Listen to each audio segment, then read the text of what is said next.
Assalamualaikum warahmatullahi wabarakatuh. Perkenalkan, saya Aprilia Indriani dengan NIM L012302 dari kelas B mata kuliah metode penelitian.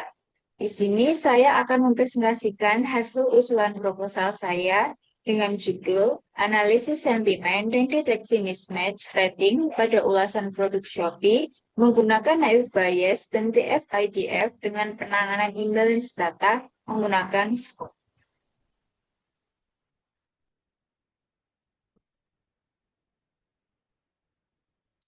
Di sini yang pertama saya akan menjelaskan latar belakang. Jadi, perkembangan e-commerce menyebabkan ulasan pelanggan menjadi salah satu sumber informasi penting bagi calon pembeli. Pada platform Shopee, pengguna tidak hanya memberikan ulasan berupa teks, tetapi juga rating bintang dari 1 hingga 5. Namun dalam prakteknya sering ditemukan kondisi ketika isi ulasan tersebut tidak sesuai dengan jumlah rating yang diberikan. Misalnya, rating 5, tapi isi ulasannya berisikan keluhan ataupun sebaliknya. Fenomena ini disebut sebagai mismatch rating dan dapat menyebabkan penilaian kualitas produk menjadi kurang akurat apabila melihat rating saja. Oleh karena itu, penelitian ini bertujuan untuk membangun model yang mampu mendeteksi apakah suatu ulasan termasuk ke dalam kategori match atau mismatch secara otomatis. Yang selanjutnya ada permasalahan penelitian. Jadi, berdasarkan latar belakang yang telah saya jelaskan sebelumnya, terdapat beberapa permasalahan yang menjadi fokus penelitian saya. Yang pertama, yaitu adanya fenomena mismatch rating yang berupa ketidaksesuaian antara rating dan isi ulasan pelanggan. Yang kedua, yaitu teks ulasan pada Shopee umumnya masih mengandung bahasa yang tidak baku, singkatan, maupun kesalahan penulisan atau typo, sehingga perlu dilakukan pre-processing. Yang ketiga, data match dan mismatch diperkirakan tidak seimbang, sehingga dapat mempengaruhi performa model klasifikasi. Dan yang terakhir yaitu belum terdapat model otomatis yang secara khusus mampu mengklasifikasikan ulasan ke dalam kategori match atau mismatch pada penelitian ini. Yang selanjutnya ada rumusan masalah dan tujuan penelitian. Untuk rumusan masalah, penelitian ini memiliki 4 rumusan masalah. Yang pertama adalah mengetahui bagaimana cara kerja naive Bayes dan TF-IDF dalam klasifikasi match dan mismatch. Yang kedua, yaitu mengetahui pengaruh penerapan smooth dalam performa klasifikasi. Yang ketiga, mengetahui tingkat mismatch pada ulasan produk Shopee. Dan yang terakhir, menganalisis karakteristik ulasan yang termasuk ke dalam kategori mismatch. Adapun tujuan penelitian ini disusun dengan rumusan masalah tersebut, yaitu membangun model klasifikasi, mengevaluasi pengaruh smooth terhadap performa model, mengukur tingkat mismatch, serta menganalisis karakteristik ulasan yang dihasilkan.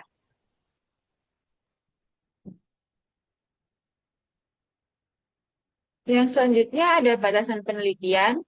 Jadi, agar penelitian ini lebih terarah, terdapat beberapa batasan penelitian yang telah penulis tetapkan.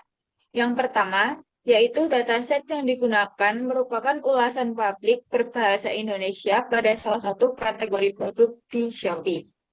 Yang kedua, proses klasifikasi menggunakan algoritma naive Bayes dengan pembobotan kata menggunakan TF-IDF. Yang ketiga, untuk mengatasi ketidakseimbangan data, digunakan metode SMOD. Dan yang terakhir, keluaran penelitian berupa klasifikasi 2 kelas, yaitu match dan mismatch. Yang selanjutnya ada manfaat penelitian. Jadi penelitian ini diharapkan mampu memberikan manfaat baik secara akademik maupun praktis. Dari sisi akademik, penelitian ini diharapkan dapat menjadi referensi penerapan kombinasi naive Bayes dan TF-IDF dan smooth pada analisis sentimen. Dari sisi praktis, penelitian ini diharapkan dapat membantu mengidentifikasi ketidaksesuaian antara rating dan isi ulasan secara otomatis, sehingga dapat memberikan informasi yang lebih akurat mengenai kualitas suatu produk. Dan selanjutnya kita masuk ke landasan teori.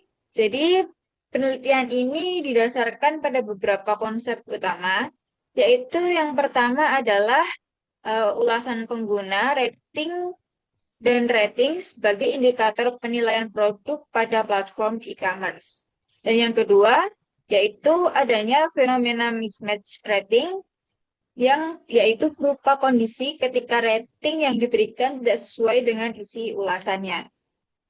Selanjutnya, kita menggunakan analisis sentimen untuk mengidentifikasi kesesuaian tersebut, sehingga setiap ulasan dapat diklasifikasikan ke dalam dua kategori, yaitu match atau mismatch. Landasan teori ini akan menjadi dasar dalam pemilihan metode yang digunakan pada penelitian kali ini. Selanjutnya ada text processing dan TF-IDF. Jadi setelah data ulasan tersebut berhasil dikumpulkan, langkah berikutnya yaitu kita melakukan text processing. Tujuannya untuk membersihkan dan menormalkan teks agar siap diolah oleh algoritma machine learning. Tahapan pre-processing meliputi scaffolding, cleaning, normalization, tokenization, stop word removal, dan staging. Setelah teks bersih, data diubah menjadi bentuk numerik menggunakan TF-IDF atau Term Frequency Inverse Document Frequency.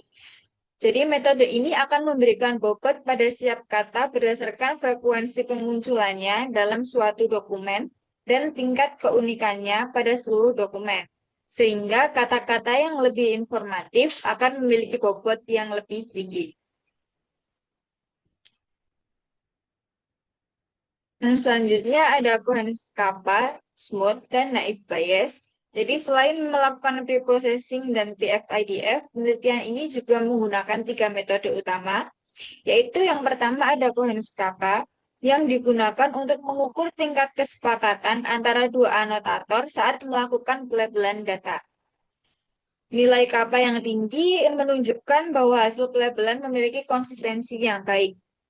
Yang kedua ada smooth. Jadi smooth atau synthetic minority oversampling technique ini digunakan untuk mengatasi ketidakseimbangan jumlah data antara kelas match dan mismatch dengan menghasilkan sampel sintetis pada kelas minoritas. Yang terakhir kita akan menggunakan naive bayes. Jadi naive bayes ini merupakan algoritma klasifikasi berbasis teori Bayes yang digunakan untuk mengelompokkan ulasan ke dalam kategori match maupun mismatch. Selanjutnya ada posisi penelitian. Jadi pada slide ini menunjukkan penelitian penulis dibandingkan penelitian terdahulu. Jadi pada penelitian sebelumnya umumnya sudah menggunakan naive bayes dan TF-IDF. Namun, belum banyak yang mengombinasikan klasifikasi match dan mismatch menggunakan Cohen's kappa, smooth, serta mengevaluasi menggunakan five-fold cross validation. Jadi, oleh karena itu, kebaruan penelitian ini terletak pada integrasi seluruh metode tersebut untuk meningkatkan kualitas klasifikasi pada ulasan Shopee. Yang selanjutnya, kita masuk ke metodologi penelitian.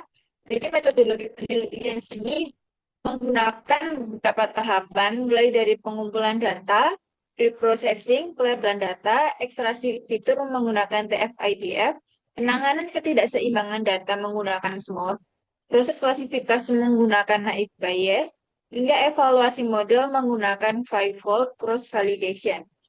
Setiap tahapan tersebut saling berkaitan sehingga menghasilkan model klasifikasi yang dapat dievaluasi secara menyeluruh.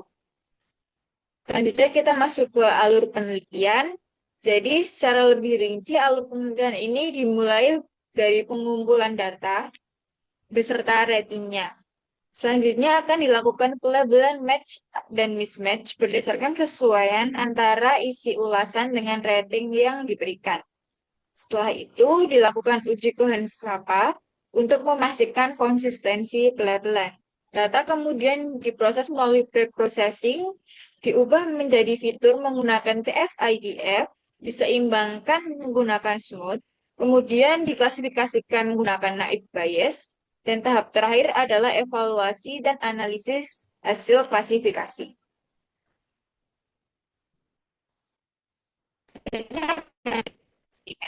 Jadi pada penelitian ini dilakukan analisis sentimen berdasarkan kesesuaian antara isi dengan rating yang diberikan oleh pengguna. Setelah pre-processing selesai, setiap ulasan diberi label match atau mismatch untuk memastikan bahwa pelabelan tersebut sudah konsisten. Dilakukan pengujian menggunakan Cohen-Shappa. Hasil dari tahap ini akan menjadi dasar dalam proses klasifikasi menggunakan algoritma naive Bayes.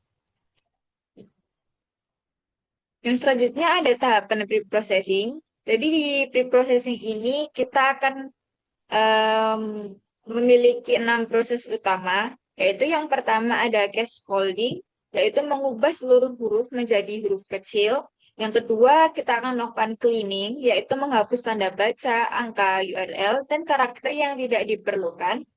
Yang ketiga, kita akan melakukan normalization, yaitu mengubah kata-kata tidak baku menjadi bentuk yang baku. Yang keempat, yaitu tokenization, yaitu dengan cara memisahkan kalimat menjadi kumpulan kata. Kelima, ada stop word removal, jadi kita akan menghapus kata-kata umum yang tidak memiliki makna yang penting. Dan yang terakhir, kita akan melakukan stemming, yaitu dengan cara mengubah kata berimbuhan menjadi bentuk kata dasarnya. Dan terakhir ada bagian evaluasi model. Jadi setelah model semuanya dibangun, dilakukan evaluasi menggunakan five-fold cross-validation. Pada metode ini, dataset akan dibagi menjadi 5 bagian secara bergantian. 4 bagian digunakan sebagai data latih dan 1 bagian sebagai data uji, hingga seluruh data memperoleh kesempatan menjadi data uji. Kinerja model kemudian diukur menggunakan beberapa metrik, yaitu yang pertama ada akurasi, yang digunakan untuk melihat ketepatan prediksi secara keseluruhan. Yang kedua ada precision, yang digunakan untuk mengukur ketepatan prediksi pada kelas-kelas tertentu. Yang ketiga ada recall, yang digunakan untuk mengetahui kemampuan model tersebut menemukan seluruh data pada suatu kelas. Dan yang terakhir kita akan menggunakan F1 score sebagai nilai keseimbangan antara precision dan recall.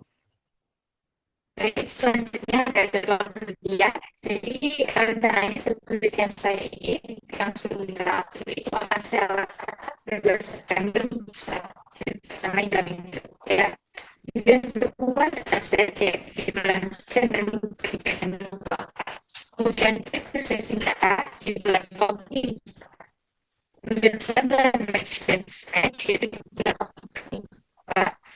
yang selanjutnya IDF extraction itu di bulan Februari kemudian reference was dan Februari kemudian persistence bias itu di bulan Februari pertama dan kedua ya evaluasi model itu di Februari kedua dan ketiga untuk analisis rating itu di bulan dan minggu keempat kemudian keputusan laporan itu di bulan Desember pertama minggu kedua yang selanjutnya yang ada diskusi dan realisasi di bulan Desember minggu ketiga dan minggu mungkin cukup sekian presentasi usulan proposal saya. Bila ada salah kata mohon dimaafkan. Wassalamualaikum warahmatullahi wabarakatuh.